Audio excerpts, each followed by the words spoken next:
C'est un métier qui suscite fantasmes et critiques. Agents, qui sont-ils? Comment travaillent-ils? Les joueurs ont-ils vraiment besoin d'eux ou en sont-ils trop souvent les victimes? Sont-ils vraiment le symbole de toutes les dérives du foot business? La réalité est évidemment nuancée et les responsabilités avec les dirigeants de clubs et les joueurs, justement, largement partagées. Mais il se trouve au cœur d'un système où l'argent coule à flot, un système où l'appât du gain semble tout régenter et qui suscite inévitablement les convoitises de personnages peu recommandables. Si certains continuent d'exercer leur profession avec sérieux et bienveillance, de nombreux intermédiaires travaillent en toute illégalité et parfois dans l'amoralité la plus absolue. Pour son premier numéro de l'année, l'équipe Enquête s'est plongée dans le milieu des agents et le monde des transferts. Agents, on fait comment pour la commission? C'est un documentaire de Jules Bianrosa et moi-même sur un montage de Marianne Bougraodo et Guillaume L'Enfant. Il sera suivi d'une interview de l'agent de Didier Deschamps, Jean-Pierre Bernès.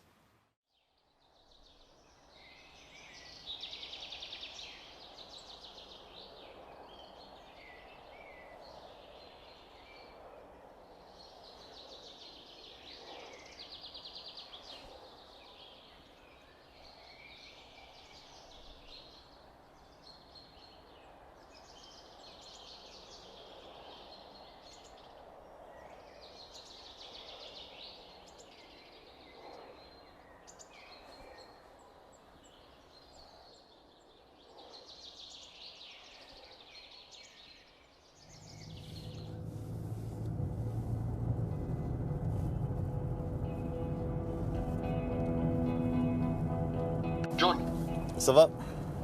ça va et toi, ça va? Ça va bien. Bon, tu as vu le joueur que je t'ai envoyé, Jackson Irvine?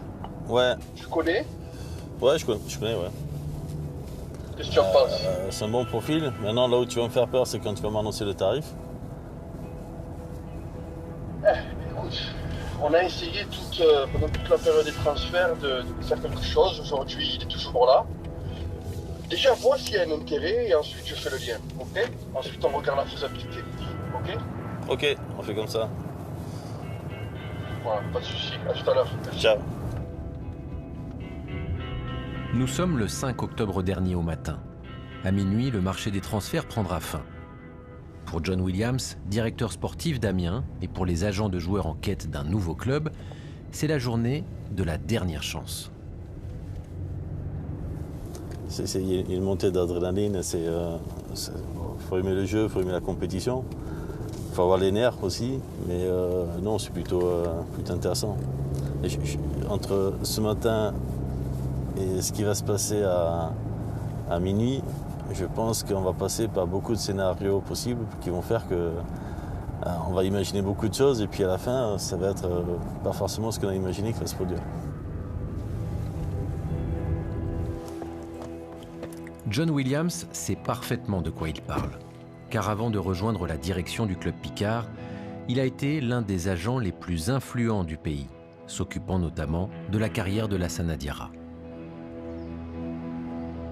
Déjà, pourquoi t'as arrêté le métier d'agent?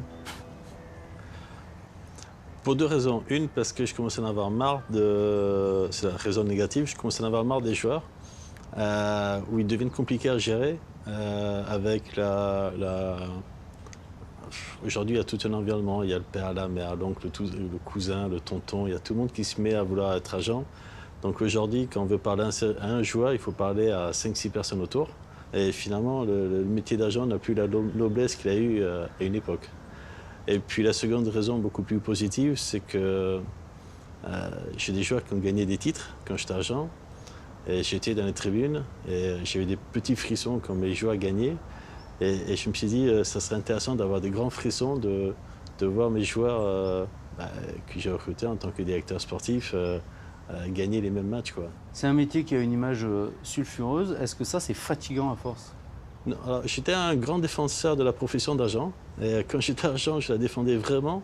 Mais j'ai essayé d'expliquer pourquoi il y avait un apport de l'agent dans le côté la défense des intérêts du joueur, optimisation de ses intérêts personnels, développement de carrière, accompagnement, éducation. Et puis je me suis rendu compte aussi que, si je suis tout à fait honnête, d'être passé de l'autre côté de la barrière, je je comprends que les gens puissent avoir une image quelquefois négative du métier d'agent. Pourquoi? Parce qu'il y en a qui sont là plus pour servir leurs intérêts personnels que leurs intérêts professionnels, ceux du joueur. C'est à ce moment-là? Oui. Ça arrive assez fréquemment d'avoir un agent qui va vous dire ben, donne un peu moins au joueur et un peu plus à moi, quoi. C'est généralement un facteur qui fait qu'on arrête de discuter et on passe à autre chose, quoi. C'est quoi l'histoire la plus rocambolesque ou dingue que tu aies vue par rapport à la profession d'agent qui est au centre de tout ça dans une négo? Il y a un an, on avait un joueur qui devait partir en Russie. Il y avait une offre qui a été acceptée par le joueur. Le club faisait le tour préliminaire de Champions League. Le joueur gagnait une somme qui était phénoménale dans un projet sportif qui était plutôt intéressant. Et puis l'histoire a capoté parce que l'agent a demandé quasiment autant que le joueur. Et dans ce cas-là, comment réagit le joueur? Le joueur, il a rien dit. Il a rien dit, il était solidaire de son agent. Et puis, un an plus tard, le joueur a changé d'agent quand même. Ils se sont rendus compte que je pense qu'il y avait quelque chose qui clochait. John Williams lui-même n'a pas échappé à la polémique durant sa carrière d'agent. Il a été mis en examen dans une affaire de fraude fiscale avec son ancien associé. J'ai commencé dans le football pro, j'avais 21 ans. Je ne connaissais pas la vie, quoi. Donc c'est le foot, quelque part, le milieu du foot qui m'a éduqué. Donc on fait des bonnes rencontres, des mauvaises rencontres. On ne sait pas forcément si c'est une bonne ou mauvaise rencontre, on le sait que 2 ans ou 3 ans après, quoi, ou 4 ans ou 5 ans. Quoi. Mais au départ, vous ne savez pas. J'étais un gamin et voilà, j'ai fait des choix qui auraient pu être meilleurs et qui m'ont fait grandir aussi, qui m'ont rendu meilleur par la suite parce qu'on apprend de ses erreurs. Chaque acteur du milieu du football connaît au moins une histoire invraisemblable sur ce métier si controversé. Au fil de ce documentaire, certains d'entre eux nous raconteront celle qui les a le plus marqués, qu'elle soit amusante, embarrassante ou parfaitement scandaleuse. Dans un club, c'était il y a longtemps. Donc on était en train de discuter avec le joueur, l'agent, le président. Il discutait, moi j'écoutais tranquillement. Ça coinçait, on n'arrivait pas à se mettre d'accord sur un montant. Et au bout d'un moment, le président dit « bon, stop, on arrête, on va boire un verre, on va boire un café tranquille ». Et il appelle l'agent et il lui explique, il lui dit « écoute, si tu arrives à nous faire descendre et que le joueur accepte le montant à peu près qu'on propose, je vais t'augmenter ta commission. » L'agent a réfléchi 30 secondes et il a dit « bon, d'accord ». Il est retourné voir le joueur, il lui a dit « tu sais, c'est une bonne proposition que le club nous fait et on va l'accepter ». Et ils l'ont accepté. J'étais là, je regardais, je dis « c'est pas possible, je rêve, pincez-moi, c'est son agent. J'espère qu'ils ne sont pas tous pareils. » Pas tous, mais quelques-uns, oui, quand même. Entre fantasme et réalité, l'image de l'agent vénal a la peau dure. Une chose est sûre, le métier peut rapporter gros et l'argent circule de plus en plus. Selon la FIFA, le montant des commissions d'agents versées par les clubs a été quasiment multiplié par 3 entre 2015 et 2019. Rien qu'en Angleterre, les clubs de Première Ligue ont versé 300 millions d'euros de commissions d'agents entre février 2019 et février 2020.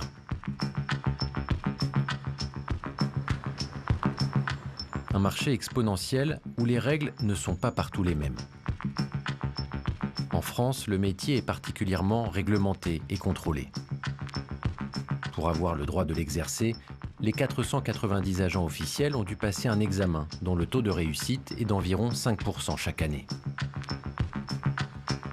En théorie, le montant de leur commission ne peut pas dépasser 10% du salaire des joueurs qu'ils représentent.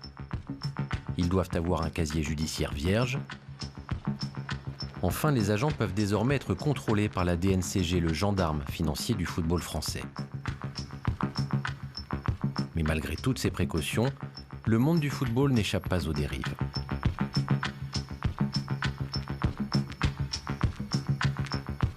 chaque fois qu'on parle des agents, c'est jamais en bien, évidemment, c'est toujours parce que on apprend qu'il se passe des choses qui sont pas forcément très, très nettes. C'est vrai que l'opinion publique peut laisser penser que les agents, c'est le problème dans le football professionnel.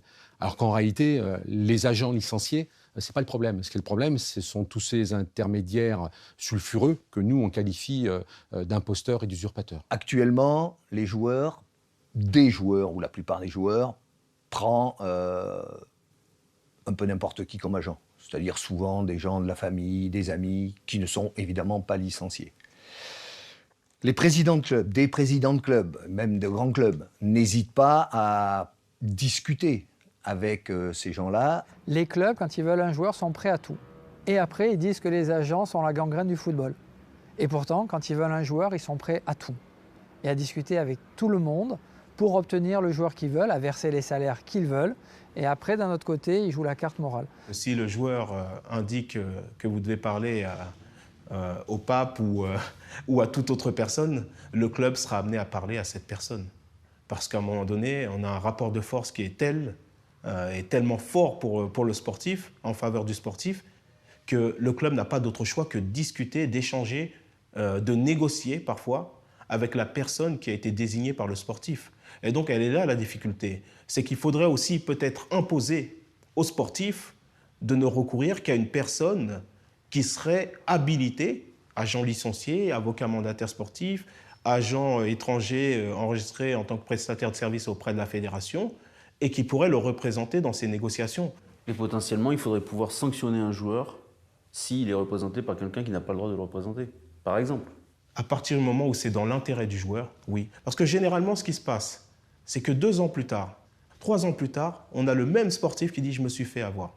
Des agents officiels n'hésitent pas aussi à prêter leur nom à des agents qui ne sont pas agents pour habiller une opération. Moi, j'ai toujours dit, et ça je le répète depuis 20 ans, si le milieu du football voulait assainir, je pense qu'on pourrait grandement améliorer les choses. Et il suffirait, mais c'est un vœu pieux, puisque ça fait 20 ans que je le dis et ça n'a rien changé, que tout le monde se décide un jour à dire « bon, moi, voilà, je rentre dans les clous », et à mon avis, on trouverait la solution. Mais alors pourquoi, à votre avis, le monde du football n'a pas envie de faire cela ? Mais parce que je pense qu'on est resté, nous, football, dans des façons de faire, je dirais, archaïques. On s'arrange entre nous et malgré toutes les lois qui sont arrivées pour essayer de baliser un petit peu tout ça, les gens ont continué à œuvrer comme ils l'ont toujours fait, pensant que finalement, après tout, ça ne gênait pas grand monde.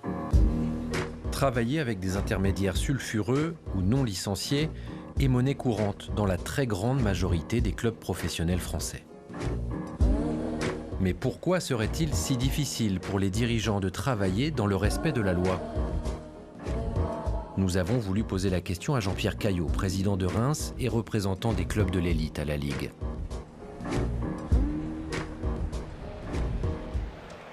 Malgré nos dizaines d'appels et messages, nous attendons toujours sa réponse.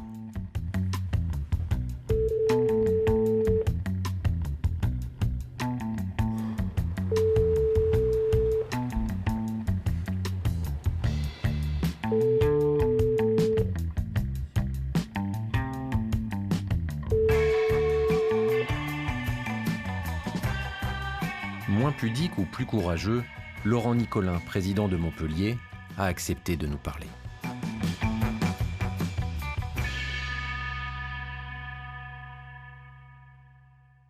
Est-ce que c'est un sujet touchy, vous pensez, pour certains de vos collègues ? Non, mais tous les sujets, vous savez, nous, les présidents, de toute façon, on est soit incompétents, soit on est nuls, soit on n'a pas de couilles. Donc, à un moment donné, moi, c'est pas la question. À un moment donné, on dit, moi, quand vous m'interrogez sur n'importe quel sujet, je vous répondrai si je suis capable de répondre sur les sujets. Le reproche qui est fait aux dirigeants de club, en fait, c'est pour ça donc je voulais avoir quelqu'un qui peut quelque part les représenter, c'est de parler parfois à des gens qui ne sont pas agents licenciés FFF, et qui donc, logiquement, selon la réglementation, selon la loi française, ne pourrait pas discuter, n'a pas le droit de discuter avec des dirigeants. Est-ce que vous pouvez nous répondre par rapport à ça ? Nous, c'est rare. Nous, on essaie généralement de travailler avec des gens qui sont licenciés. Après, c'est sûr que tu as maintenant beaucoup plus de joueurs qu'avant. Donc, automatiquement, des fois, tu as le cousin, le neveu, le père, l'oncle qui se disent j'ai une pépite, je vais m'en occuper. et qui sont là dans les discussions. Bon, nous on essaye d'éviter, mais ça peut arriver. Après, quoi qu'il arrive, de toute façon, on ne signe pas un document s'il n'y a pas un agent assermenté, quoi. Nous on fait tout dans les règles. Enfin, nous à Montpellier, après, chacun fait un peu comme il veut, quoi. Mais bon, des fois c'est vrai que tu as le cousin, tu as l'oncle, tu as le neveu. Bon, ça peut arriver, quoi. Ça, et c'est compliqué ou le père de dire monsieur, vous allez attendre dehors, quoi. Après, moi, il faut qu'on m'explique comment un agent qui n'est pas licencié peut toucher de l'argent, quoi. Parce que moi, j'avoue que je ne sais pas faire. Moi, un agent qui n'est pas FFF, moi, je ne peux pas signer un contrat avec lui. Donc, automatiquement, je n'ai pas d'argent avec lui. Donc, il n'y a pas de commission. Donc, moi, je travaille qu'avec des agents ou un avocat, quoi. Donc, mais par exemple, quand vous travaillez avec Jean-Christophe Cano pour Andy Delors ou TJ Savanier, il n'a pas de licence en France, il exerce en France, hein, il est sur le territoire français.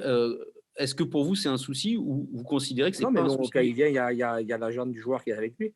On a les agents, l'agent de TJ, l'agent d'Andy sont avec Jean-Christophe. Jean-Christophe, il fait partie d'une société où il travaille avec plusieurs personnes, avec des agents licenciés. Il vient systématiquement avec l'agent, ou des fois, j'ai l'agent officiel d'Andy Delors ou de TJ Savanier qui vient. Dans ces cas-là, bien souvent, l'agent officiel ne négocie pas grand-chose. Il est simplement présent pour couvrir le membre de la famille ou le vrai représentant du joueur, qui négocie alors les termes du contrat en toute illégalité selon la loi française. Il arrive cependant que les dirigeants dénoncent auprès de la fédération des intermédiaires douteux. Mais leur démarche est alors rarement guidée par l'intérêt général. Est-ce qu'il y a des clubs qui sont parfois quand même très curieux parce qu'ils vont discuter avec des gens qui n'ont pas la licence ou qui ne se comportent pas forcément bien, et puis après, si ça se passe mal, ils vont se plaindre. Ça vous arrive? C'est arrivé. C'est arrivé tout récemment d'ailleurs, lors de cet été-là, où un club est venu me dire que ça n'allait pas du tout parce que leurs joueurs étaient mal conseillés. Et en plus par quelqu'un qui n'était pas agent. Je lui ai dit oui, ok, il faut me donner les éléments et puis on va faire ce qu'il faut faire. Bon là, évidemment, c'était difficile puisqu'il y avait quand même une petite complicité. Jean Lapère n'a pas souhaité en dire davantage. Mais selon nos informations, il s'agit du Paris Saint-Germain. L'été dernier, le club parisien a en effet contacté la fédération pour dénoncer l'un des représentants de Tanguy Kouassi, parti libre au Bayern Munich, après avoir refusé les propositions du PSG. Le pire quand même, c'était que le club discutait déjà depuis des années avec cette personne-là. Donc vous voyez, ça revient à ce que je vous disais tout à l'heure, quoi. C'est le jour où les clubs eux-mêmes décideront de jouer uniquement dans le cadre légal, je crois qu'on aura fait de gros progrès.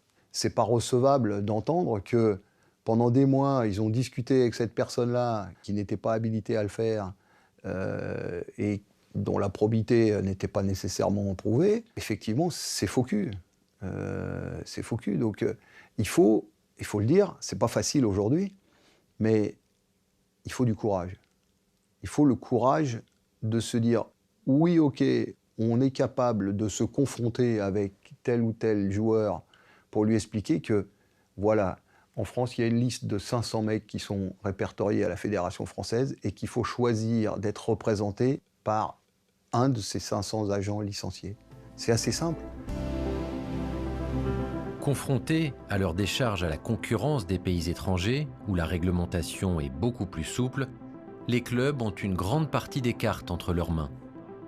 Car pour lutter contre le phénomène des faux agents, la fédération dispose de moyens limités. La fédération, dans ce domaine, fait ce qu'elle peut, c'est-à-dire qu'elle ne peut pas, évidemment, suspendre des gens qui ne sont pas licenciés, qui ne sont pas agents. En revanche, elle a un moyen d'action qu'elle utilise depuis maintenant bon nombre d'années, c'est-à-dire, pour les initiés, l'article 40 du Code de procédure pénale, c'est-à-dire un signalement, une plainte au procureur de la République. Et depuis que nous faisons ça, nous avons déposé à peu près 70 plaintes. Et malheureusement, sur ces 70 plaintes, nous avons eu que 6 condamnations à de la prison avec sursis, une dizaine d'amendes, voire des rappels à la loi, et pour le reste, c'est des classements sans suite. Donc vous voyez, on n'est pas aidé dans ce domaine-là par la justice. J'ai eu beaucoup de chance.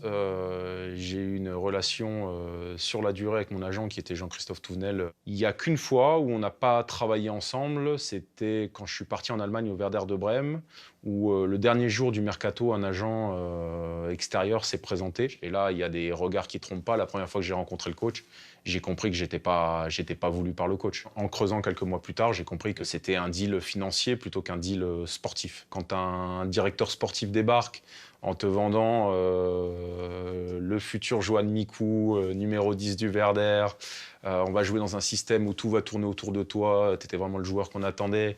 Et quand tu arrives finalement, le numéro 10, c'est le capitaine du club, enfant du club, Aaron Hunt, indéboulonnable, et qu'on t'explique que tu vas jouer à gauche, alors que les 3/4 de ta carrière, tu as joué côté droit ou dans un milieu à 3, bah, tu te dis que soit ils se sont foutus de ta gueule, soit tu t'es fait avoir. Donc je pars du principe que je me suis fait avoir, et le directeur sportif et l'agent qui avait fait le deal avaient pu peut-être s'arranger et puis prendre un petit billet.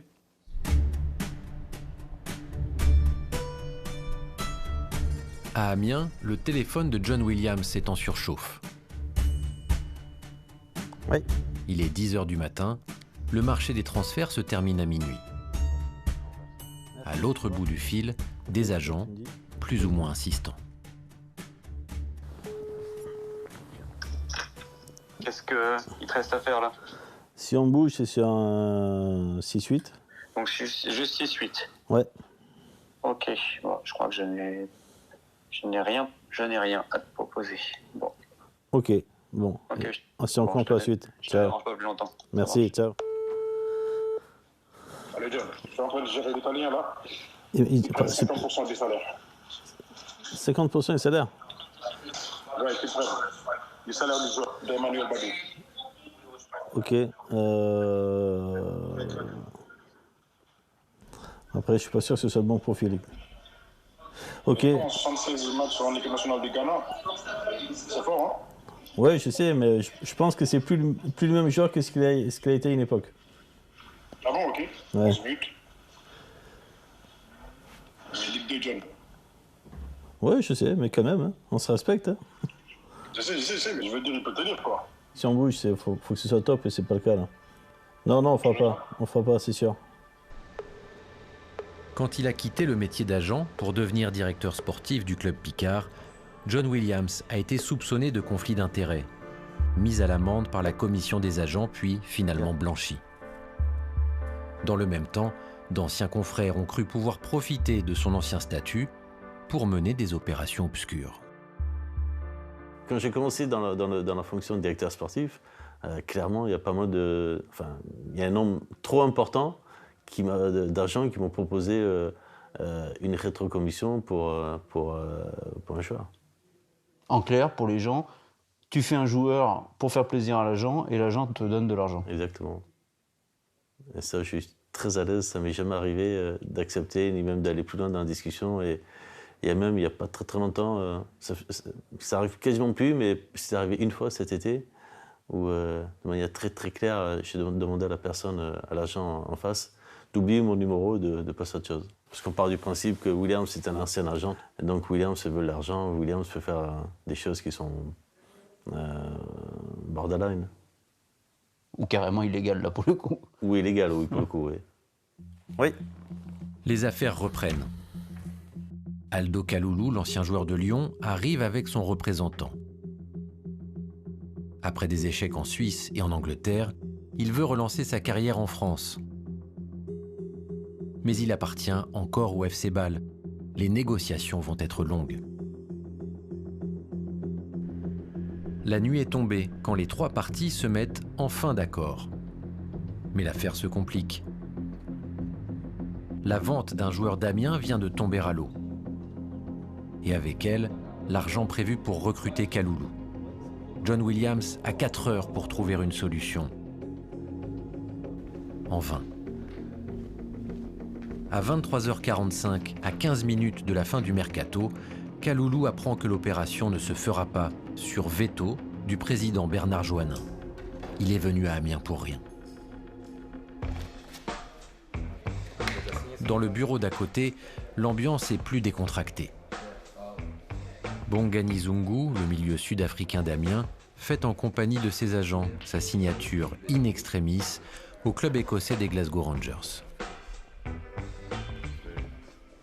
Il y a beaucoup de pression qui pèse sur nous parce qu'on doit trouver une solution sur le dernier jour parce que le mercato prendra fin et l'avenir du joueur sera scellé.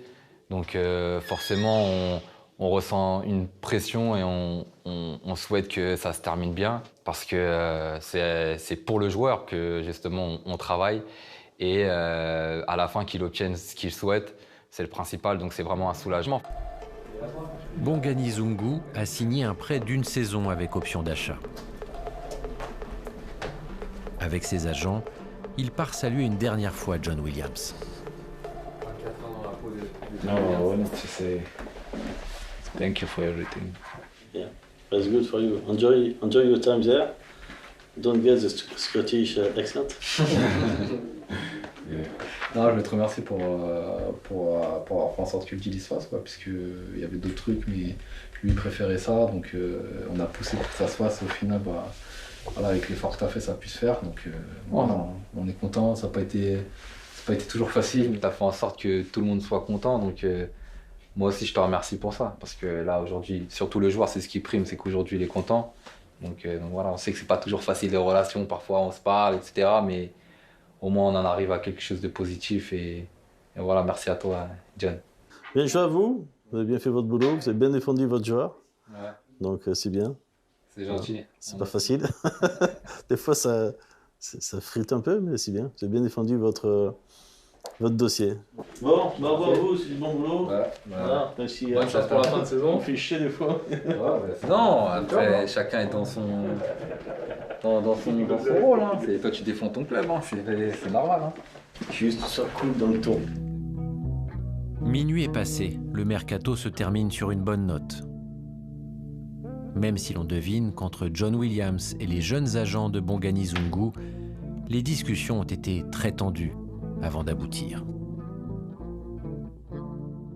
C'était très compliqué, les négociations, parce que ce sont aussi des jeunes hommes. Bon, peut-être que je commence à être vieux dans ce métier-là, mais du coup, très négatif, très ultra réactif, surréactif même.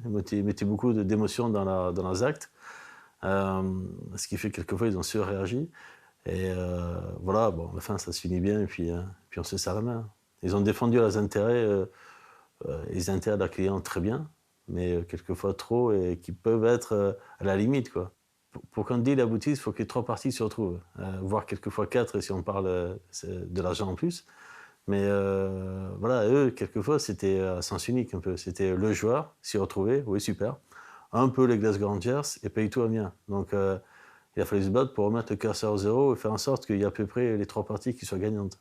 Même, je pense, moi, à titre perso, il y a quelques années, je leur aurais dit oubliez mon numéro de téléphone, ne m'appelez plus jamais, quoi. L'agent, c'est le paratonnerre. C'est le paratonnerre du joueur et de faire en sorte que le joueur ait ce qu'il désire. Voilà, c'est notre mission première. Après, si on doit tout mettre sur le dos de l'agent et que l'agent doit passer pour le cancer du football, j'ai envie de dire tant mieux.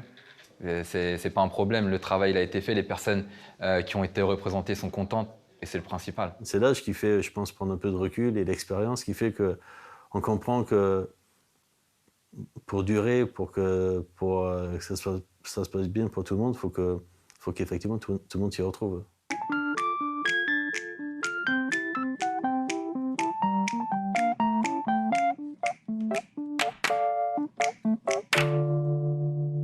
Il y a une belle anecdote là qui ne me concerne pas directement, mais j'étais le témoin, quoi. Donc j'avais signé à Livourne, Livorno Calcio, et là-bas, c'était plus Migliaccio, mon agent, c'était Oscar Damiani, puisqu'il était italien, il était par là-bas. Et puis on était dans la voiture, on allait direction Forte dei Marmi, on allait dîner juste après ma signature. Et puis c'était l'époque où Lyon voulait Fabio Grosso. Et donc on est dans la voiture et il a Bernard Lacombe au téléphone. Puis, en fait, il n'était pas l'agent de Fabio Grosso, il était un intermédiaire qui allait faire la transaction, évidemment. Et je le vois, il était au téléphone. Oui, mais Fabio, c'est un joueur extraordinaire qui joue à gauche, etc. Puis, il sort tous les arguments pour vendre Fabio Grosso à Lyon. Et puis quand il raccroche, il me regarde, il me dit « Fabio Grosso, il avance plus. Même sa mère, elle ne sait même pas qu'il joue à l'Inter Milan. Et Lyon, ils vont l'acheter, ils vont le payer 3 ans à je ne sais plus combien de millions et il l'éclate de rire. » Et voilà, je trouvais ça incroyable parce qu'il faisait son métier de vendre un joueur qui n'était pas le sien. Et en même temps, il était conscient que ce n'était pas un joueur extraordinaire. Donc voilà, ça c'était une anecdote assez marrante qui ne me concerne pas. Finalement, il a joué à Lyon, je crois, puis il a été très bon.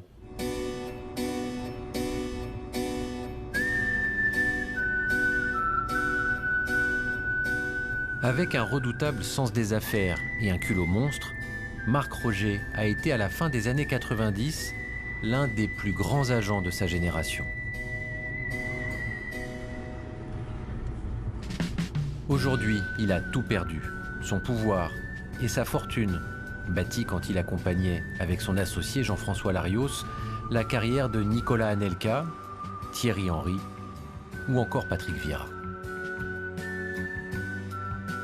Son plus beau coup, en 2000, il convainc le nouveau président du Real Madrid, Florentino Pérez, d'engager Claude Makelele, alors au Celta Vigo. Une affaire pourtant mal embarquée. Florentino Pérez, à un moment donné, laisse tomber, il dit non, j'arrête, je ne veux plus faire ce transfert, j'en peux plus du président du Celta Vigo. Et donc, il faut que je monte, moi, annoncer à Claude que Real Madrid, on rentre à Vigo, que c'est terminé. Et là, j'ai l'idée d'appeler Paulo Futre, parce que c'est lui qui est intervenu sur la signature de Luis Figo, donc de Barcelone à Madrid, enfin, tout le monde le sait. Et je dis, Paulo, est-ce que tu peux demander, parce que Paulo Futre est un ami, est-ce que tu peux demander à Luis Figo ce qu'il pense de Claude Makelele? Il appelle Luis Figo lui dit c'est le meilleur milieu de terrain défensif d'Espagne. Voilà. Ah bon, mais ton président, il vient de signer le milieu brésilien de la Corogne.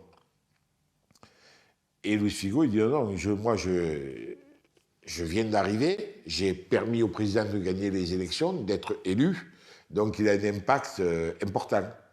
Il appelle le président du Real Madrid, il dit président, je viens d'apprendre, vous avez signé le milieu de terrain brésilien de la Corogne, mais c'est Makelele qu'il faut signer. Et Florentino Pérez me rappelle, mais comme il m'avait appelé 2 heures avant pour me dire de rentrer à Vigo, je lui fais croire qu'on est pratiquement à l'aéroport sur le départ, voilà. Et là, il nous supplie de ne pas prendre l'avion, de revenir donc à l'hôtel, au Ritz Hotel. Il a fallu partager la commission, quand même. Oui, on a partagé la commission, mais ça, c'était pas le plus important. Je veux dire, le plus important, c'était que Claude signe au Real Madrid et que, je veux dire, il revienne en équipe de France. Et Luis Figo, il a fait ça gratuitement, à ton avis? Oui, on lui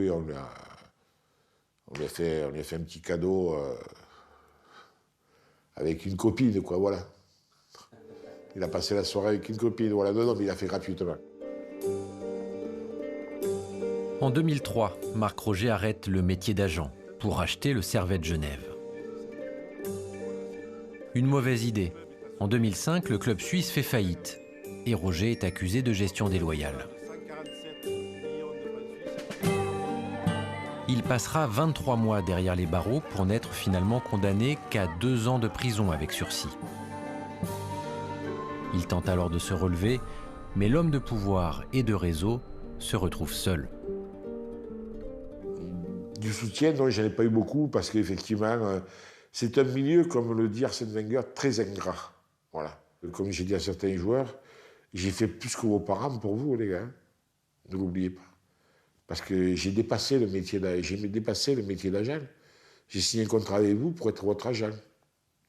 Pas pour faire tout ce que j'ai fait pour vous. Voilà. Et bon, vous l'avez oublié, quoi. Qu'est-ce que tu as fait pour eux, par exemple? J'ai forcé des transferts, j'ai organisé beaucoup de choses, de soirées, je sais pas, moi, la vie, quoi. Mais j'ai fait beaucoup plus, quoi. Des fois, je suis intervenu dans les problèmes familiaux qu'ils avaient pour... je veux dire, j'ai fait un petit peu le psychologue, j'ai fait des fois, j'ai eu l'impression de faire la nounou, quoi. Et j'ai mis en garde beaucoup de joueurs qui se mariaient trop rapidement, des épouses qui étaient capables de se taper la tête contre un miroir et d'avoir appelé la police 5 minutes avant, quoi. Voilà. C'est un milieu, si vous voulez, mais comme dans les milieux où il y a beaucoup d'argent, Il y a des gens qui sont autour comme des rapaces. J'ai vu des joueurs mettre des femmes enceintes. Finalement, il y avait un avortement après. Mais entre-temps, il y avait une négociation d'avocat à avocat. Et combien de fois j'ai dit à des joueurs, mais je sais pas, attends, c'est une fille que tu as rencontrée pour un soir, elle te plaît, les mignonne, ok, mais protège-toi. Oui, mais Marc, comment tu veux que je me protège quand je dors et qu'à 6 h du matin, elle me saute dessus?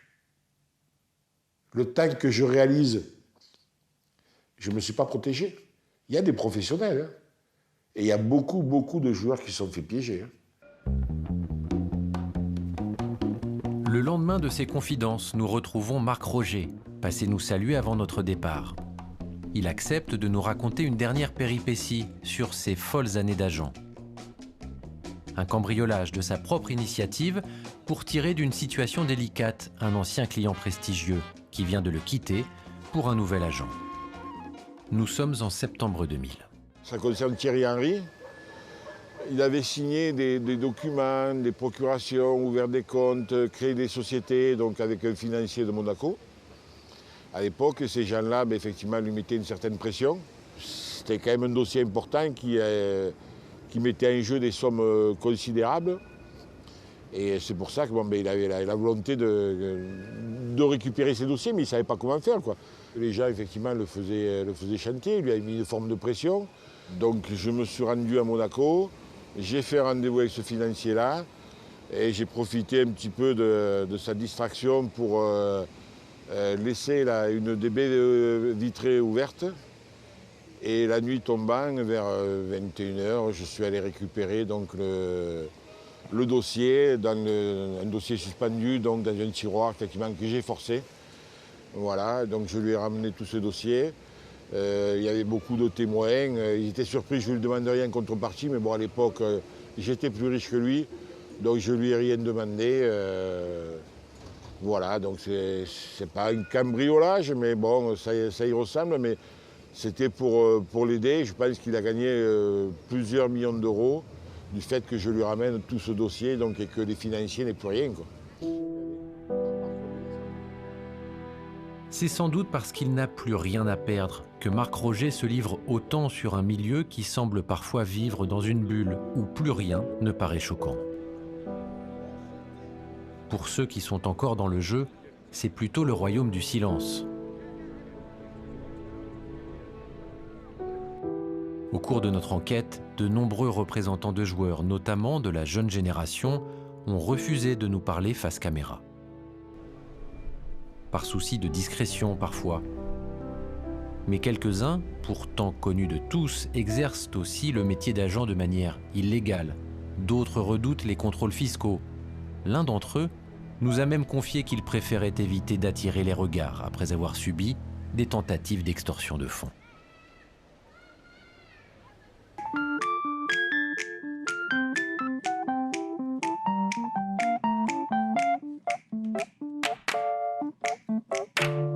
Un jour, j'ai discuté pour un joueur qui voulait partir en Angleterre. Et je me suis retrouvé au golf d'Arras, dont j'étais le propriétaire, avec 2 agents qui étaient...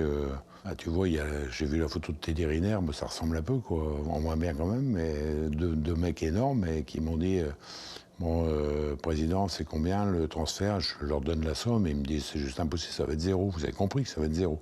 Et là, j'ai senti que ça allait mal tourner, quoi. Donc j'étais dans la cuisine de mon resto à l'époque et j'avais un gars qui était cuisinier, qui était une bestiace et qui devait faire 150 kilos pour 1,95 m. Et j'ai dit, écoute, laisse tomber ton boulot, viens un peu, tu vas assister à une discussion de football. Donc il est venu, je dis, excusez-moi, mais j'ai ramené quelqu'un avec moi, on va continuer la discussion. Et c'est marrant, le ton a changé, donc on s'est mis d'accord, quoi. Mais je t'avouerai franchement que pendant les premiers quarts d'heure de discussion, je me suis dit, ça va mal finir, mais j'étais prêt. C'est un sujet un peu touchy quand même. Hein. Oui, non, mais il se passe des choses qui sont pas brillantes. Hein. C'est vrai. Il faut faire attention. Oh, j'ai déjà eu des menaces aussi, mais... Aussi? Ouais. T'as déjà été menacé? Ah oui, ça m'est arrivé. Comment on réagit? Ben, on répond. Voilà, on ne se laisse pas intimider. On se défend, on montre les dents Et on arrête. Maintenant, ce n'était pas des grandes menaces. Voilà, sauf une fois. J'ai eu de la chance sur une fois. Voilà. Tu peux raconter ou... Non, je ne peux pas raconter. Mais j'ai eu de la chance. Et d'ailleurs, le joueur, lui, sait. Je l'ai vu encore il n'y a pas longtemps. Et il était désolé que ses frères aient fait ça. Voilà. Mais j'ai eu de la chance ce jour-là. Le monde du sport, il est investi pas seulement par des professionnels du droit ou des agents licenciés. Aujourd'hui, il est investi par toutes sortes de personnes. Parce qu'aujourd'hui, il est devenu assez facile, moins risqué, de faire une activité d'apporteur dans un domaine comme le football que d'aller, je ne sais pas, faire un braquage. Et donc aujourd'hui, on a un milieu qui devient de plus en plus fréquenté. Et pas de manière très saine. Tu fais attention à tes mots. Toujours. Il faut bien comprendre que c'est un milieu où ça brasse maintenant beaucoup d'argent. Et donc que forcément, ça fait des envieux. Et il y a des gens pas forcément bien intentionnés qui se sont aperçus que ça brassait beaucoup d'argent. Donc ils se sont dit, mais attends, trafic de stupéfiants, c'est bien, mais bon, si on prend 50 placards, c'est moins bien. Et donc, le football, c'est moins risqué. Donc, on va voir comment nous, on peut s'enquiller là-dedans, et puis voir si on peut faire un peu de business, quoi. Une dérive qui touche également le football amateur. Il y a quelques mois, un jeune joueur de National 3 qui rêvait de faire carrière en a été la victime. Un faux agent au casier judiciaire chargé lui réclamait de l'argent contre la promesse de lui trouver un club. Une escroquerie de plusieurs milliers d'euros qui s'est terminée devant la justice. Le faux agent a été condamné à de la prison ferme. Pour la famille du joueur, la blessure demeure. Ça vous a pas écœuré du milieu, du coup? Ou votre fils? Il a tout arrêté. Moi, il a arrêté le côté foot, quoi. Moi, foot, il joue en National 3, c'est tout. Oui. Il est parti, il travaille. Maintenant, il travaille. Il a arrêté sur le côté business. Ah oui, d'accord. Mais parce qu'il a été écœuré par l'affaire ou parce que c'est une question de niveau? Oui. Bah, déjà, quand vous êtes pendant un an baladé à droite à gauche en vous disant qu'on va vous envoyer à tel endroit, à tel endroit, à tel endroit, pendant ce temps-là, vous n'avez pas le droit de vous entraîner, vous ne pouvez pas vous entraîner, vous n'avez pas de club. Quand vous arrivez dans un club, ça fait un an que vous n'avez pas joué, je peux vous assurer qu'ils vous regardent. Ah oui, parce que l'agent, enfin le faux agent, il disait ne signez nulle part parce que je vais vous amener. Vous risquez de partir sous 48 heures, vous pouvez partir. Et voilà, à n'importe quel pays en Europe. Mais avec du recul, c'était débile, mais voilà, lui il pensait que ça se faisait comme ça. Et bon, ça peut se faire comme ça avec certains agents corrects, quoi. Il faut partir rapidement. Mais lui, non, c'était escroquer de l'argent, et puis voilà. Bon, c'était un moment de notre vie. Ouais. Mais c'est douloureux, quoi.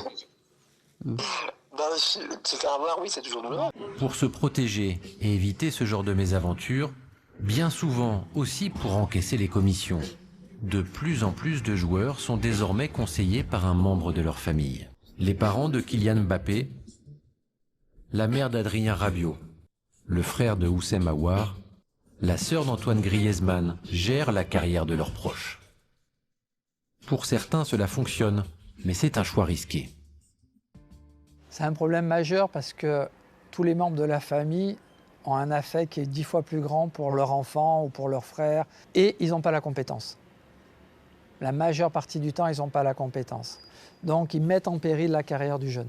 Étant donné les enjeux économiques en cause, je peux les comprendre. Mais très souvent, ils font rater la carrière à leurs membres de la famille. Représenter un joueur de façon sereine, sans avoir d'interférence extérieure, c'est difficile. Il y a encore 2-3 ans, je pensais véritablement qu'on peut faire ce métier-là de façon positive, honnête et en ayant de la réussite, en utilisant toutes les bonnes pratiques. Aujourd'hui, j'en suis moins sûr. De plus en plus souvent, les membres de la famille interviennent pour avoir leur part du gâteau. Parfois, ils réclament même de l'argent sans exercer la moindre fonction. Il y a quelques années, un champion du monde 2018 avait ainsi demandé à son agent qu'il verse 1 million d'euros à son père. L'agent a refusé, le joueur a changé d'agent. Des demandes extravagantes, mais de plus en plus courantes. Pour travailler avec un autre champion du monde français, il fallait ainsi reverser une partie des commissions de transfert à sa sœur. T'as déjà eu, toi, un père de famille qui te demande de l'argent pour... Il y en a qui ont demandé. Il faut savoir dire non. Voilà. On a perdu des très gros joueurs et un très grand phénoménal qui arrive à cause de ça, là. Voilà, parce qu'on dit non. Payer un ticket d'entrée pour devenir le conseiller d'un joueur, c'est la dernière tendance du marché. Selon nos informations, le père d'un jeune international français qui s'est séparé récemment de son agent réclamait 2 à 3 millions d'euros à ceux qui souhaitaient travailler avec son fils. Un prix rédhibitoire pour l'immense majorité des agents, pas pour certains grands groupes étrangers, coutumiers de cette pratique. Généralement, c'est une situation qui se produit dans la mesure où on a une projection avec peut-être certaines agences, grosses agences étrangères aujourd'hui, qui ont un fonctionnement, on va dire, qui n'a rien à envier au fonds d'investissement et qui vont investir des sommes considérables, 1, 2, 3 millions d'euros pour accompagner un sportif, avec la perspective d'effectuer un transfert dans les 12, 18, 24 mois qui pourrait générer une commission à hauteur de 10, 15 millions d'euros. Et généralement, on est sur peut-être un triplement de cette somme d'argent qui a été investie au départ. C'est abominable. Alors, c'est l'histoire de notre monde, il y a de plus en plus d'argent, les frontières s'ouvrent, la mondialisation a permis à toutes les fortunes de se faire. Donc effectivement, ils viennent acheter. Et donc le joueur ne s'appartient plus. Ses choix ne vont plus lui appartenir. Il croit qu'ils vont lui appartenir, mais quand on appartient à des groupes comme ça, on perd une capacité de choix dans sa vie et d'autonomie. Pour moi, c'est amoral total.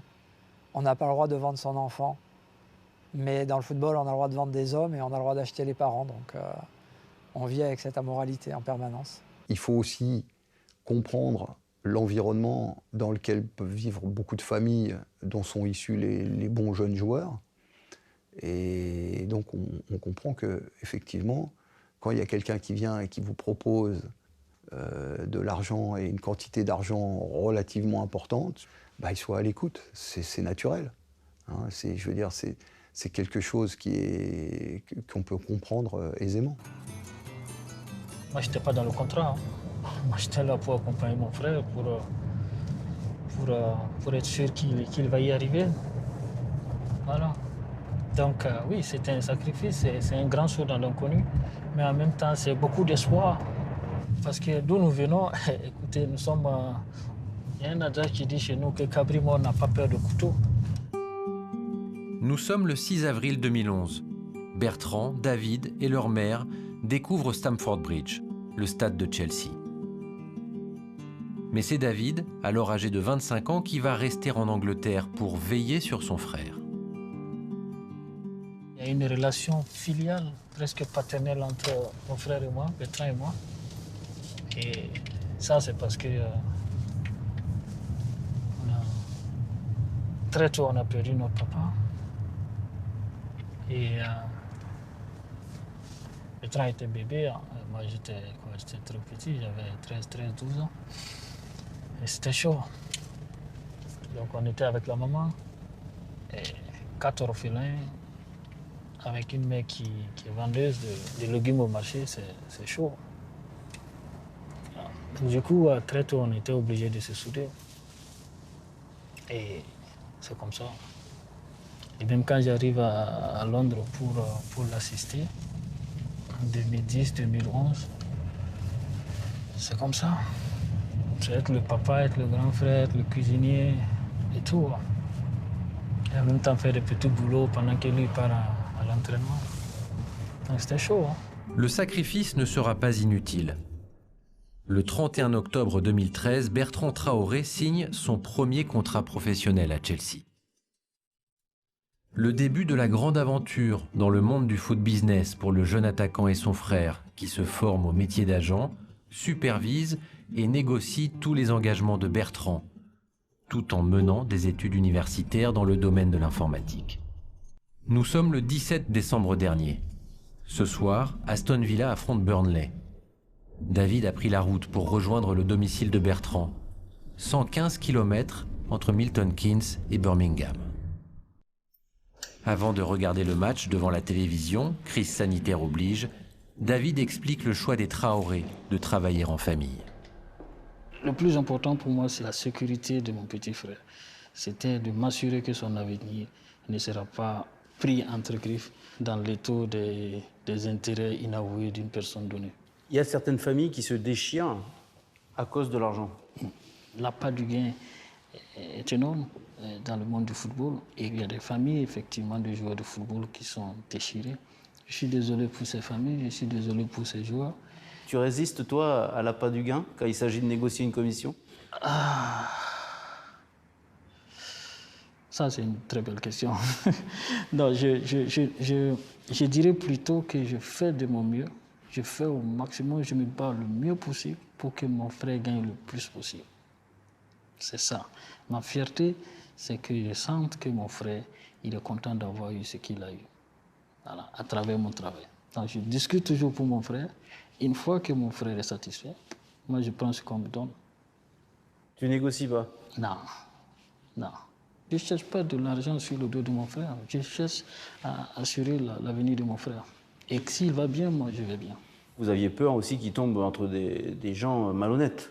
Moi, j'aimerais bien que quelqu'un vienne s'occuper des angoisses me concernant mon frère. J'aimerais bien. Mais il faudrait que la personne me montre patte blanche. Et c'est là tout le dilemme. Souvent, il y a des agents qui réfléchissent pas deux fois pour prendre cause et effet pour le joueur. Imaginez un agent qui a 5 joueurs dans un même club ou qui a 4 joueurs dans un même club. Il ne va pas, à cause des sentiments ou de la mauvaise humeur d'un seul joueur, mettre en péril les 4 autres. Voilà. Parce que moi, j'ai rien à perdre. Je m'occupe de mon frère et ça me suffit. Maintenant, je suis d'accord avec vous qu'il y a un mais. Voilà, il faut être compétent, il faut bien investir, il faut faire très attention aux documents qu'on signe. Il faut s'entourer des gens compétents parce que vous ne pouvez pas être agent et dire que vous êtes compétent en tout. Non, vous ne pouvez pas être à la fois fiscaliste, à la fois spécialiste du droit, à la fois gestionnaire du patrimoine. Non, vous ne pouvez pas tout faire tout seul. Mais je ne conseille pas à tous les joueurs de signer leur frère ou leur maman ou leur papa ou leur oncle comme étant leur agent. Parce que le loup peut se trouver dans la bergerie. Est-ce que tu prends du plaisir en exerçant ce métier? Je prends du plaisir quand mon frère il marque un but.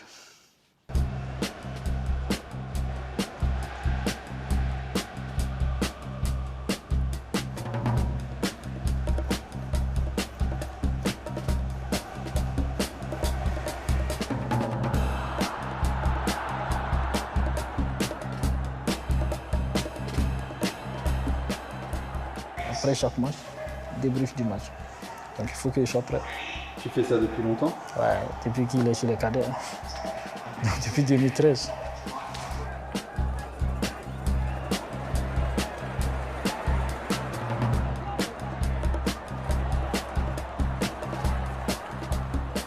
C'est sa 3e titularisation en Premier League. Donc c'est important qu'il commence à prendre ses marques.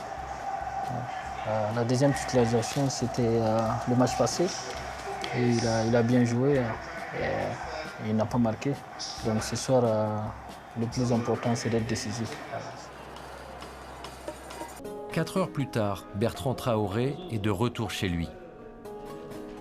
Comme après chaque match, il va analyser sa prestation avec son frère. Mon grand frère, suivi presque tous mes matchs depuis 2009 jusqu'à maintenant. Et à chaque fois, voilà, on discute du match à la fin. Je n'ai pas besoin d'un grand agent ou d'un super agent. Je pense que le joueur se vend tout seul. C'est à moi de faire le boulot sur le terrain. Si je fais bien les choses, mon grand frère, il pourra gérer n'importe quelle situation avec son intelligence. Et voilà, maintenant, il a beaucoup d'expérience ici. Moi, je pense plus À la relation familiale qu'au business, je pense que je n'ai pas besoin de faire du business avec mon grand frère. C'est la famille. Voilà, on a perdu notre papa quand moi j'étais encore bébé. Et voilà, même si la maman a joué les deux rôles à la fois, après, c'était à lui de prendre le flambeau du chef de famille. Et je pense qu'il a bien joué son rôle.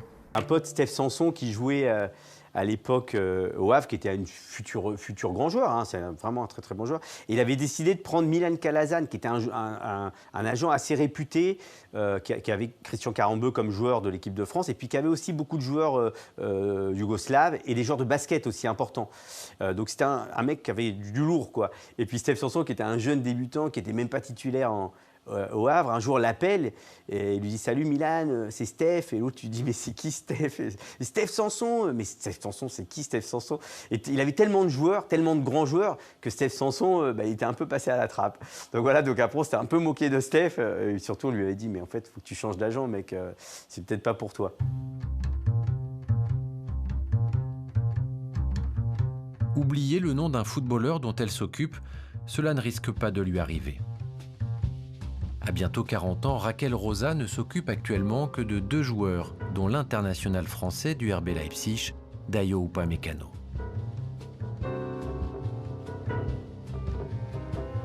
Brésilienne de naissance et allemande d'adoption, elle travaille pour Sports Total, une grande agence allemande, et commence à se faire une place dans un monde très masculin.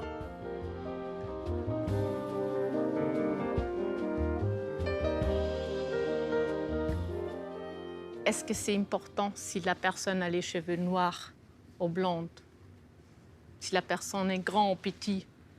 Si un bras ou 2 bras? C'est pas important. La même chose pour les directeurs. Si je allais dans une réunion, ils voudraient savoir si j'ai des bons joueurs, si j'ai des talents ou pas. Si moi je connais les métiers, si je peux négocier, si je connais les foot.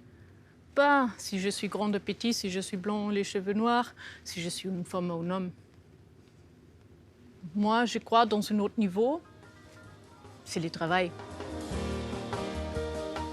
Travail, le mot revient sans cesse dans la bouche de Raquel Rosa, qui a suivi 2 voies dans ses études, l'économie et le football. Le travail, c'est aussi ce qui lui a permis de surmonter un handicap. Partiellement sourde depuis la naissance, elle parle aujourd'hui 6 langues.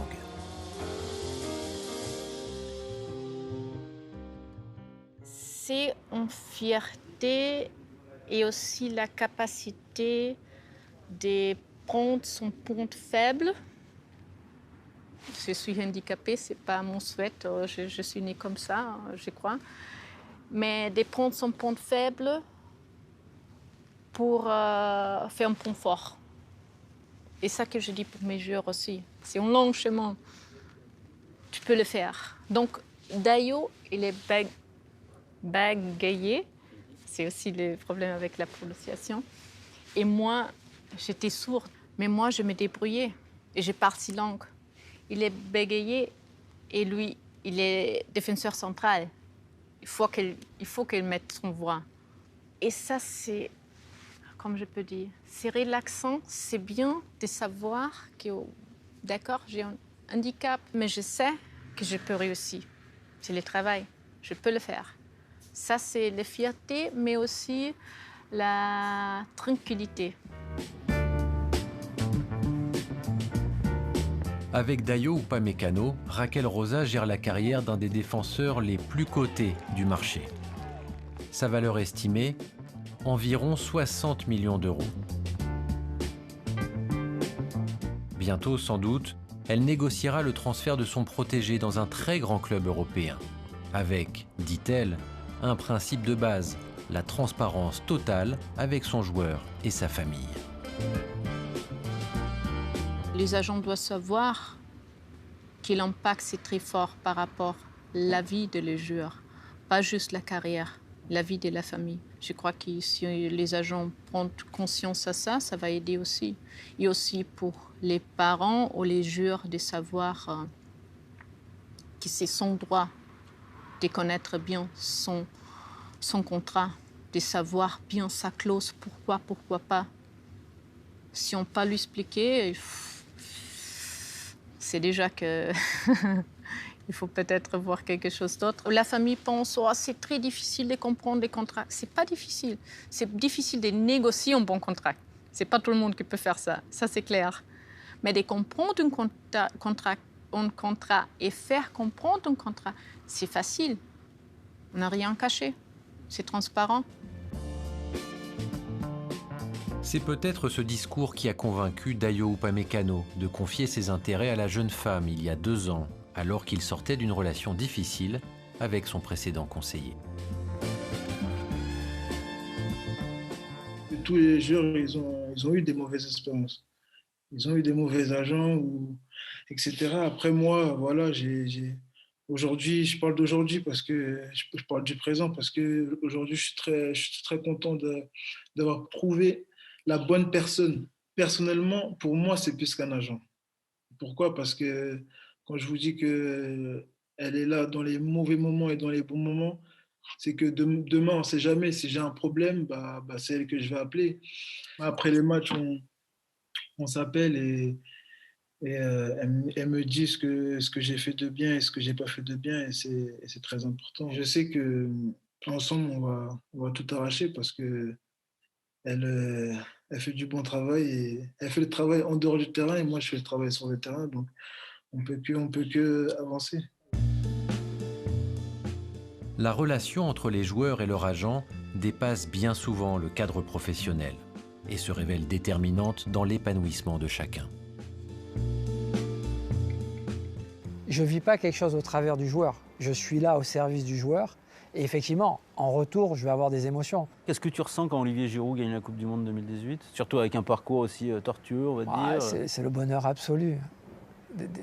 Accompagner des joueurs de foot, accompagner un attaquant titulaire de l'équipe de France qui va gagner la Coupe du Monde, c'est un cadeau royal qu'il m'a fait. C'est un privilège exceptionnel. Donc je suis d'abord très heureux pour lui et sa famille, et après je me retourne sur moi et je me dis mais c'est fantastique. C'est une émotion colossale. Parce que quand un joueur est bon, on vit des choses magnifiques, c'est magnifique. Quand il souffre, on souffre. T'as déjà eu un joueur qui t'a appelé pour dire putain, le frigidaire est en panne? Ah mais pire que ça. Tous les problèmes de la vie qu'un joueur peut avoir et qu'il n'ose pas dire à ses parents, il va nous appeler. Et en 23 ans, j'ai eu des histoires abracadabrantes qui sont arrivées, des histoires terribles, des histoires magnifiques. Mais effectivement, ils peuvent nous appeler pour tout et pour rien. Chaque joueur, comme tous les grands destins des grands hommes, il y a des moments tragiques dans une carrière, dans une vie. Et on ne peut pas les abandonner. Est-ce que tu as eu un cas où tu as dû gérer une situation vraiment d'urgence avec un joueur? Il y a différents types d'urgences, mais il y a des urgences extrêmes. Là, certains joueurs ont parlé de dépression dans le foot, post-carrière. Il y a aussi des dépressions pendant la carrière, avec des joueurs qui veulent se suicider ou qui ont l'intention. Effectivement, ça m'est arrivé à 3 reprises, juste avant de passer à l'acte, qu'un joueur ou la compagne d'un joueur m'appelle et me dise il faut que tu lui parles parce que... ou que le joueur me dise « Mika, je vais sauter ». Une fois, je descends d'un avion, la porte se s'ouvre, j'ai les marches et le téléphone sonne. Voilà.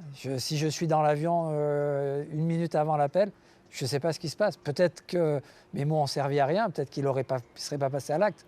Mais en tout cas, voilà. Il m'a appelé et ce jour-là, j'étais content. Voilà. J'étais content de pouvoir l'aider. Le métier d'agent est complexe, accaparant et très peu de personnes en vivent confortablement. Il possède aussi ses vertus, mais cet aspect-là n'est jamais mis en avant. Est-ce que tu en as un peu marre parfois qu'on vous critique sans cesse? J'ai envie de dire, la mauvaise réputation, on s'habitue. Parce que bon, ça fait quand même longtemps. Ce qui est dérangeant, c'est effectivement que par certaines mauvaises pratiques, ça en vienne à donner une mauvaise réputation. Mais souvent, c'est parce qu'il y a beaucoup d'amalgames qui sont faits, et notamment par les médias, entre... je veux dire, quand on parle des agents, on met beaucoup de choses dans le même sac, quoi. C'est toujours un peu fatigant, mais quand on devient agent, on sait très bien qu'il faut tirer sur une ambulance à chaque fois, et on est l'ambulance du foot, c'est tout. Quand j'étais en droit, j'étais passionné de publicité. Et il y avait ces gars-là qui avaient fait un bouquin, je crois qu'il disait « Ne dites pas à ma mère que je suis publicitaire, elle pense que je suis pianiste dans un bordel ». Pour autant, il n'est pas évident de toujours rester irréprochable. Forcément, qu'on le veuille ou non, par moment, on aura tous franchi un peu la ligne. Comme monsieur tout le monde dans la rue, tous les jours on franchit la ligne. Après, ça peut être un accident, ça peut être une exception, mais il faut faire attention de garder une déontologie. Tu es toujours à la limite, bien entendu. Je veux dire, dans les affaires, quelle profession peut se targuer d'être toujours parfaitement dans les clous et respectueuse à la lettre de la réglementation? On essaye de l'être, on se donne les moyens. Mais l'argent, le goût pour ce jeu ou l'attrait des paillettes suscitent inévitablement des vocations. Et certaines pratiques interpellent, même lorsqu'elles respectent la loi. Selon nos informations, quand Christophe Galtier a quitté son agent précédent pour rejoindre l'écurie de David Vanditelli, il lui a demandé d'embaucher son beau-fils, John Vlahovic. Tom Calvet, agent licencié très discret, est également le gendre de Claude Puel, l'entraîneur de l'AS Saint-Étienne. Il a notamment participé à l'arrivée dans le club forésien de Yvan Neyou à l'été 2020. Une bonne pioche et rien d'illégal, mais sa présence dans l'environnement du club fait beaucoup jaser.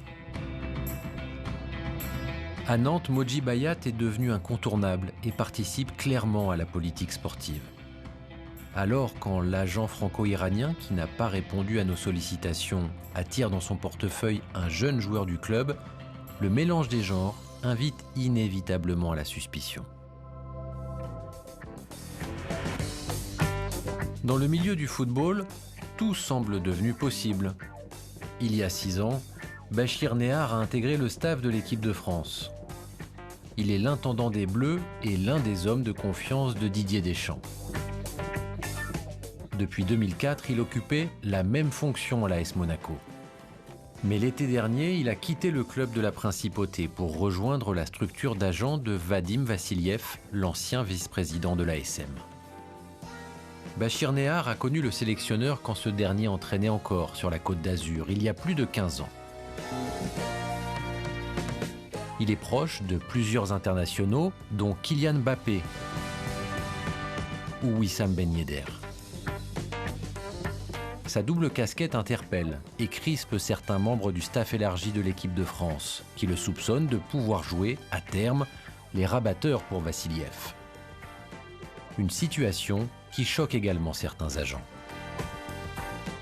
Si l'intendant de l'équipe de France décide de changer de travail, ça ne pose pas de problème. C'est s'il reste intendant de l'équipe de France. Là, j'ai un gros problème. Donc ça c'est incompatible. C'est un conflit d'intérêts majeur. Et pourtant, ça existe et c'est la Fédération française de football. Non, mais bon, ça ne va pas exister longtemps. Tu penses? Ah ben, je sais pas, je pense. J'en suis sûr. Je veux dire, c'est pas possible, c'est pas tolérable, c'est pas acceptable aujourd'hui d'un point de vue de l'éthique. Moi, j'ai absolument rien contre l'intendant. Bon, on le connaît tous, Bachir. Je veux dire, et c'est pas le propos. Je veux dire, c'est juste qu'il y a un moment où il faut dire, oh, ça c'est possible, et puis ça c'est pas possible. Et donc, être conjointement collaborateur d'un agent et intendant de l'équipe de France, c'est pas possible. Et je vous mets une pièce que ça sera plus le cas en 2021. À l'heure qu'il est, pourtant, Bachir Néhar travaille toujours pour Vadim Vassiliev au sein de la société VV Consulting. Un statu quo qui va se prolonger alors que l'équipe de France se réunira à nouveau fin mars pour le début des éliminatoires à la Coupe du Monde 2022. Monsieur Bachir Néhar n'occupe pas de fonction d'agent, mais une fonction d'intendant au sein de la société VV Consulting, nous a fait savoir la Fédération française. Le contrat FFF de monsieur Néhar stipule de plus des obligations contractuelles strictes et des règles de conduite éthique auxquelles la FFF veille. Monsieur Bachir Néhar exerce sans aucune ambiguïté sa mission. Il a toujours joué un rôle positif au sein de l'équipe de France. Cette situation demeure équivoque. Elle est un exemple parmi tant d'autres des libertés prises par le monde du football. Un petit monde où tout s'arrange entre amis, où les ennemis de la veille deviennent des alliés dès qu'il s'agit d'intérêts financiers à préserver. Après avoir dérégulé le métier d'agent en 2015, la FIFA a annoncé son désir de le contrôler à nouveau. Si la crise sanitaire pourrait faire éclater la bulle financière dans laquelle vit ce sport, personne ne croit vraiment en la réelle volonté de la Fédération internationale d'imposer à tous un cadre contraignant. Comment dès lors éviter des dérives qui concernent autant les agents que les dirigeants et les joueurs? Le monde du football en a-t-il seulement envie? Il y a de quoi en douter.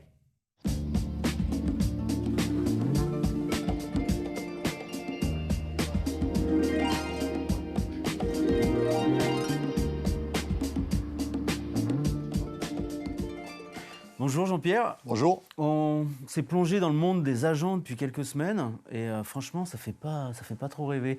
Vous comprenez qu'on puisse avoir ce sentiment? Ah oui, tout à fait, oui. C'est... Moi qui suis dans ce milieu-là depuis 20 ans, le milieu des agents est un milieu qui a complètement changé, évolué et malheureusement pas dans le bon sens. C'est un véritable foutoir. On pourrait dire qu'il y a 20 ans, vous n'étiez pas des anges non plus. Qu'est-ce que vous pourriez répondre si on vous disait c'est un discours de vieux con? Oui, pourquoi pas, mais je préfère être un vieux con, vous savez. Des fois, c'est pas mauvais d'être un vieux con. Hein. Moi, ça me gêne pas. Je suis père de famille, j'ai des enfants aussi de cette génération, donc je les comprends. J'ai ma femme qui est enseignante. Je sais comment est la jeunesse aujourd'hui, qui a ses propres codes. Mais je trouve que la mentalité du milieu, à la fois des joueurs, à la fois des agents, des parents, des familles et tout, a énormément changé. Et je trouve que c'est dommage parce que ça donne une image qui est quand même pas très positive, à juste titre. Les joueurs sont de plus en plus volatiles, c'est-à-dire qu'ils changent d'agent très, très facilement. Est-ce que ce serait une petite circonstance atténuante pour certains agents qui, du coup, ne pensent qu'à l'argent parce qu'ils se disent « je vais le perdre ». Vous savez, aux agents, il ne faut pas leur donner plus d'importance qu'ils en ont, les agents. Parce que des fois, vous avez un joueur qui ne trouve pas de club, ce n'est pas parce que l'agent est mauvais. Et à l'inverse, si un joueur trouve un club, ce n'est pas parce que l'agent est bon.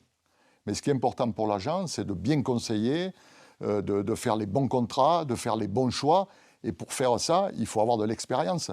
Vous savez, quand vous êtes agent à 25 ou 30 ans ou 32 ans, vous savez, on a tous eu cet âge-là, on ne connaît rien de la vie. Hein. Je ne vois pas comment vous pouvez être conseillé dans une carrière par des gens de 28 ou 30 ans. Est-ce qu'il est possible de faire ce métier sans faire de coups tordus? Les coups tordus, d'abord savoir qu'est-ce que c'est un coup tordu. Si c'est un agent aujourd'hui, comme vous disiez tout à l'heure, les joueurs sont volatiles, ils changent d'agent. Bon, à un moment donné, au départ, ça peut surprendre, ça peut interpeller, mais il faut s'y habituer. Donc après, les coups tordus, ça peut être... Et là, c'est beaucoup plus grave, c'est-à-dire sur le plan économique, sur le plan financier, sur les commissions qui peuvent être données à des gens qui n'ont pas le droit de les percevoir. Parce que ce qu'il faut savoir aujourd'hui, c'est que dans les transferts qui sont faits, il y en a beaucoup qui sont faits dans l'illégalité. Beaucoup. Tout le monde le sait. Personne ne s'en occupe. Ni la FIFA, ni l'UEFA, ni la Fédération. Tout le monde se passe le bébé. Alors l'illégalité, vous pensez à quoi? Concrètement, des gens qui touchent des commissions qui n'ont pas le droit? Le métier d'agent est encadré par une licence. Moi, quand j'ai commencé ma carrière d'agent, j'ai passé mon diplôme pour avoir ma licence. Là, aujourd'hui, vous avez les agents, et après, vous avez les faux agents, mais qui s'occupent quand même d'un joueur, et qui perçoivent une commission. Comment ils peuvent l'apercevoir? J'en sais rien. Par qui ils l'aperçoivent? J'en sais rien. Après, vous avez les avocats, qui protègent les faux agents, dont les avocats perçoivent, eux, les commissions, qui doivent rétrocéder aux faux agents. Et croyez-moi, un jour, le dossier des agents est un dossier qui va mal finir dans le football. Ça va mal finir. Voilà. Ça veut dire quoi, ça va mal finir? Vous pensez que ça va finir Ça va mal finir parce que l'argent rend fou. Un type va perdre, un pseudo-agent, un faux agent va perdre son joueur parce qu'un agent est venu le récupérer. Et ça peut dégénérer, ça peut mal tourner. Et vous verrez, je ne vous le dis pas après, moi, je vous le dis maintenant. Des agents m'ont dit qu'ils avaient déjà été menacés. Est-ce que ça vous surprend? Non, ça ne me surprend pas. Quand je vous dis que ça finira mal, ça fait partie du « ça finira mal ». Clairement, c'est des menaces pour faire de l'extorsion de fonds. Vous, ça vous est déjà arrivé? Oui, j'avais eu une intimidation il y a quelques années sur des joueurs quand j'avais récupéré Franck Ribéry et Samir Nasri à Marseille. Bon, on avait essayé de m'intimider, mais ça n'a pas duré longtemps. Et voilà, parce que quand vous faites comprendre qu'il peut y avoir des intimidations, mais que vous ne bougerez pas, ça se calme. Voyez. Par contre, je sais qu'il y a des agents qui ont été beaucoup plus faibles et qui ont eu des vrais problèmes là-dessus. On nous a aussi raconté, pour revenir sur la problématique de la famille, que récemment, le papa d'un jeune international réclamait, pour être clair, environ 3 millions d'euros à des agents qui voulaient s'occuper de son fils. Voilà. Oui, voilà. Est-ce que pareil, est-ce que ça vous surprend? Est-ce que c'est quelque chose qui existe, clairement, où les familles réclament de l'argent si on veut avoir le mandat pour s'occuper de son fils? Oui. Aujourd'hui, on ne choisit pas un agent en fonction de sa compétence, on choisit un agent en fonction de ce qu'il va vous redonner. C'est-à-dire que vous êtes assis autour d'une table, vous avez le joueur, la famille, la cousine, la tante, la belle-sœur, la femme de ménage, le gardien du stade, le gardien de la maison, celui qui fait le gazon. Et à un moment donné, il y en a un qui intervient et qui va vous dire « Bon, monsieur, vous voulez vous occuper de mon fils, il n'y a pas de problème, mais il va falloir nous donner 30 ou 40% de la commission. » Moi, je vais vous expliquer. Dans mon cas, ça m'est arrivé 2-3 fois, je ne l'ai jamais fait. Et j'ai préféré perdre les joueurs. Quand on réfléchit bien à tout ça, on se dit qu'il y aurait une solution quand même. Je ne dis pas que c'est simple pour eux, mais ce serait que les dirigeants de clubs refusent de discuter avec des agents qui ne sont pas des agents. Je ne dis pas que c'est facile. Si tu es dirigeant de club, tu veux un joueur, le joueur te dit c'est lui qui me représente. Ok, c'est pas simple. Mais chaque fois qu'il y a un problème, on dit c'est pas simple. Les problèmes, je pense qu'aujourd'hui. Alors je vais plus clairement. Est-ce que les dirigeants de club sont les principaux responsables? Oui, ils font partie de la responsabilité de tout ça. Mais les principaux? Les principaux, non, peut-être pas les principaux. Moi, les principaux, ce sont ceux qui doivent faire le cadre. Et le cadre, ce sont les institutions qui doivent le faire. Alors c'est vrai, quand on veut un joueur, je me mets à la place d'un président de club, j'ai été dirigeant de club, quand on veut un joueur, ça devient compliqué. C'est un foutoir, Pour certains membres de la nouvelle génération d'agents, vous et d'autres, ils considèrent que vous êtes critique parce que vous êtes dépassé un petit peu par la nouvelle génération de joueurs. Dans tous les métiers, à un moment donné, vous avez un conflit de génération et on est obligé de s'adapter. Mais c'est vrai que c'est pas évident, Mais vous savez, si demain j'ai un cancer en phase terminale, je vais essayer de prendre le plus grand cancérologue pour m'opérer. Je ne vais pas prendre ma fille qui est en 6e année de médecine et qui a jamais opéré un cancer. Est-ce que vous travaillez toujours, pour être clair? Parce que dans le milieu, on dit de plus en plus que votre carrière est plus derrière que devant et que vous avez de moins en moins de joueurs. Est-ce que vous travaillez toujours? Oui, bien sûr, je travaille plus qu'avant. Mais vous savez, moi, je n'ai pas besoin d'être dans les journaux, je n'ai pas besoin de faire des... Ça ne m'intéresse pas. Aujourd'hui, je travaille beaucoup avec des jeunes. Mais c'est vrai que je préférerais avoir 20 ans de moins, parce que j'aurais 20 ans de moins, mais d'un autre côté, je suis content de ne pas avoir 20 ans à faire en plus dans ce milieu. Parce que si ce milieu ne change pas, c'est vrai que les gens prendront de moins en moins de plaisir. Et c'est un métier peut-être qui un jour, sera sur la corde raide, qui sera supprimé, vous verrez. Parce qu'à force de jouer d'être sur la ligne jaune, à un moment donné, on la dépasse et les bons agents risquent de payer pour tous les mauvais. Est-ce que, finalement, il n'y a pas trop d'argent aujourd'hui, tout simplement? Oui, peut-être qu'on est tombé dans l'excès. Peut-être c'est excessif. Dans un monde aujourd'hui où quand même beaucoup de gens sont en difficulté, quand je vois que les clubs ont demandé des aides pendant le Covid, moi je veux bien que le football soit aidé, mais je pense qu'il y a des secteurs dans la vie, dans la société, qui méritent d'être plus aidés que le football.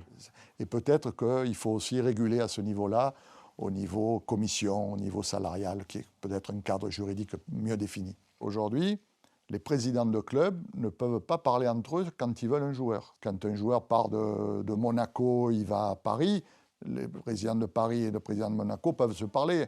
Il n'y a pas besoin au milieu de payer des commissions extravagantes, je ne sais pas où, pour des gens qui vous facilitent le transfert. On peut dire que recevoir des leçons de la part de quelqu'un qui a eu des soucis dans le passé dans le monde du football, c'est un peu trop facile. Oui, vous savez, dans la vie, vous savez, moi l'histoire que j'ai eue il y a 30 ans, je l'ai assumée, j'ai payé, j'ai eu tout ce qu'il faut. Voilà, donc après chacun, vous savez, moi, c'est ce que les gens pensent. Moi, ce qui est important, c'est que les gens qui me connaissent savent comment je suis, quelle a été ma carrière, ce que je peux leur apporter, donc ça ne me gêne pas, ça. Quand on pratique le métier d'agent pendant plus de 20 ans, est-ce que c'est facile de jamais franchir la ligne jaune? Oui, c'est facile. C'est très facile. On se dit que c'est pas si facile. Vous savez, moi, je vais vous expliquer. Si je prends un bus ou le métro sans acheter le ticket, je vais faire la une d'un journal. Donc, je peux, moi, m'en donner ma deuxième chance. Je l'ai saisie il y a 20 ans. Et depuis 20 ans, je n'ai pas payé un excès de vitesse. Vous voyez, donc je suis dans un cadre. Mais ma question, et je respecterai le cadre. Mais est-ce que c'est facile? Dans le monde du football, on a l'impression qu'il y a certains dossiers, on ne peut pas les faire. Non, si on reste dans le cadre. Voilà, vous faites un choix. Vous faites un choix. Ou vous franchissez la ligne jaune et vous faites un dossier, ou vous ne franchissez pas la ligne jaune et vous ne faites pas le dossier. Certaines études montrent actuellement qu'il y aurait un désintérêt un petit peu du football en France notamment. Est-ce que vous pensez, pour finir, que le monde du football est en danger? Oui. Le monde du football est en danger. Ouais. Et il ne faut pas que le danger aboutisse à une catastrophe. Donc il faut faire attention. Vous savez, souvent on prédit, si on nous avait dit il y a quelques années qu'on allait tous marcher dans la rue avec un masque, qu'il allait y avoir une épidémie avec autant de morts, tout le monde aurait dit ça, aurait pris ça à la rigolade, ou tout le monde aurait dit mais qu'est-ce que tu me racontes? Et là pareil, le football, mais qu'est-ce qu'il raconte? C'est un vieux con. Et oui, je suis peut-être un vieux con, mais croyez-moi, M. Tarago, le football est en danger par son environnement. L'environnement est complètement pourri, c'est un foutoir, et si personne ne met les mains là-dedans, des gens qui se mettent autour d'une table, on ne s'en sortira pas. Bon, c'est pas très joyeux, mais on va en rester là-dessus. Ouais. Merci beaucoup. Je vous en prie.